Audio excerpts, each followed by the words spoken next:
You wouldn't know this, but this is actually round 3 of this video. And I have to do the whole thing standing up because my back is jacked up. But we still got stuff to talk about, so why not?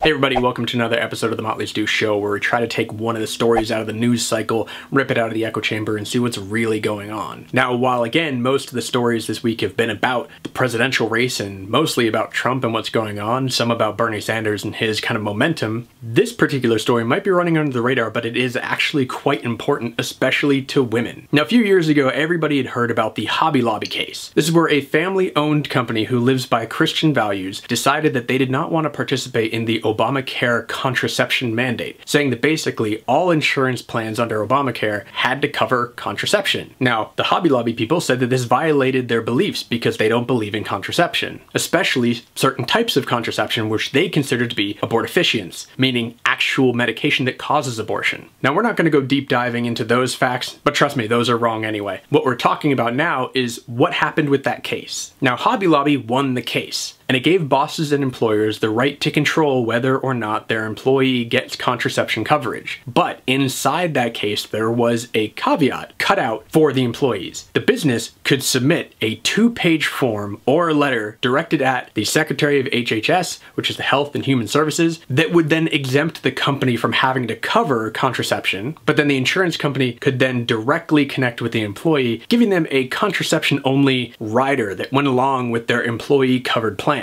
That way the employee gets contraception coverage directly from the insurer. It doesn't come in the employer-covered plan, so the employer doesn't actually pay anything into it. Now that seems like an actual good compromise, but as with every compromise, not everyone's gonna think that. And now comes up to the present in a new case called Zubik versus Burwell. In the Zubik case, the people on Zubik's side believe that even that 2-page form, which I have a link to below and you can see how exactly hard it is to fill that out, that 2-page form still violates their religious beliefs because it still makes them feel like they are participating in the employee gaining contraception. So they sued, and now it's all the way up to the Supreme Court. They want that 2-page form, that direct connection between the employee and the insurance company, they want all that blocked. They want to be able to say, in no uncertain terms, an employee under my company can't get insurance coverage at all through any work of mine. They want to basically have nothing to do with an employee getting contraception coverage, including filling out this 2-page form. If Zubik wins this case, it really does strengthen the religious freedom idea, and we could see this actually reverberate through a lot of other things. But if Zubik loses the case, it basically renders the Hobby Lobby compromise to be law. And it makes the whole thing kind of moot because then every employee can really get around the situation of the religious freedom of the company. Now, both of these cases revolve around something called the Religious Freedom Restoration Act.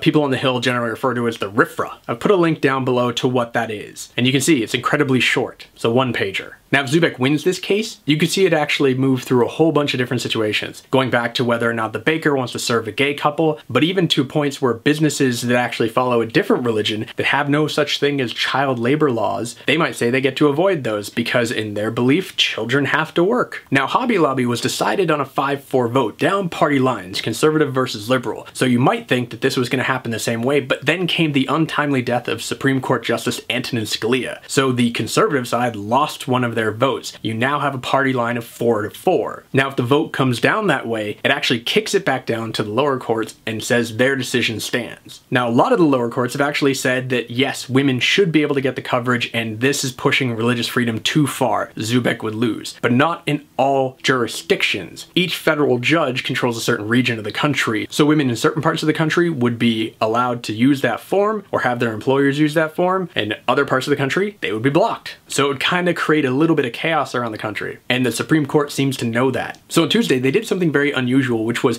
asked for even more briefs to be filed, giving more information of how either side would feel unduly burdened by a decision. And inside that request was specifically something very interesting, where they're telling the Zubik side exactly the way to get through this, which is, we avoid the 2-page form, but every time you sign up a new employee, when you hire somebody, you have to reach out to the insurance company to sign them up. In that reach out, in that connection, the company can then tell the insurance company, you know what, we don't want to give this employee contraception coverage in our plan. So give us plan B, or specifically not give us plan B. So the insurance company would actually know that that employee needs coverage and they would connect with them directly. So there'd be no form, it'd just be basically in the everyday communication between the company and the insurance company. Now, to a lot of people, that's going to seem like splitting hairs, and you tell me what you think. Does that really seem to make a difference to you? But in the idea that this could come down 5-3, Justice Kennedy is again the swing vote. Now, he voted for Hobby Lobby the other time, but he voted for that specifically because he said they had created a workable solution, which was this 2-page form. Now Zubik comes along and says that 2-page form is not workable. Kennedy might not follow along with that. He might think this is pushing religious freedom laws too far and putting an undue burden on women who want to get contraception.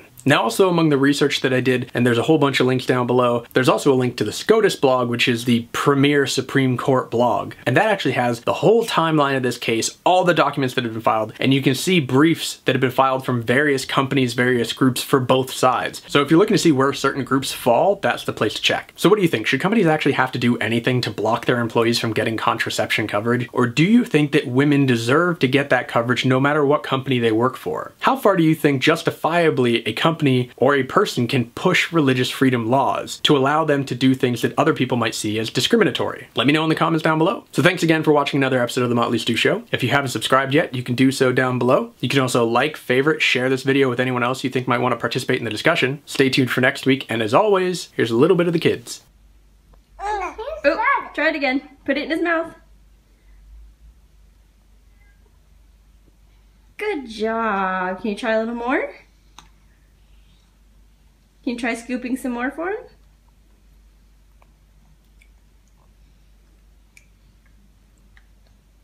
Oh God.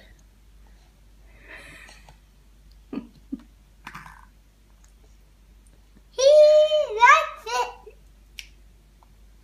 You're doing such a good job.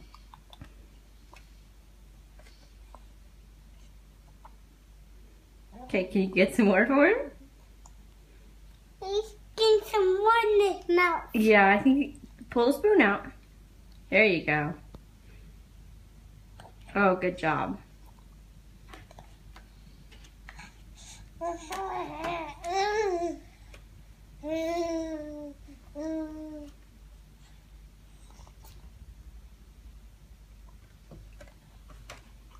Such a good job, Logan.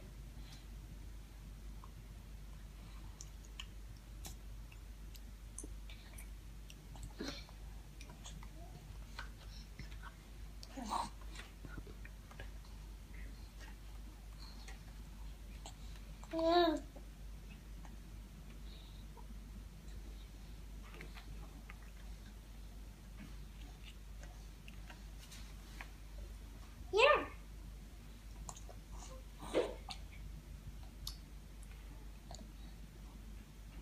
You grabbed it.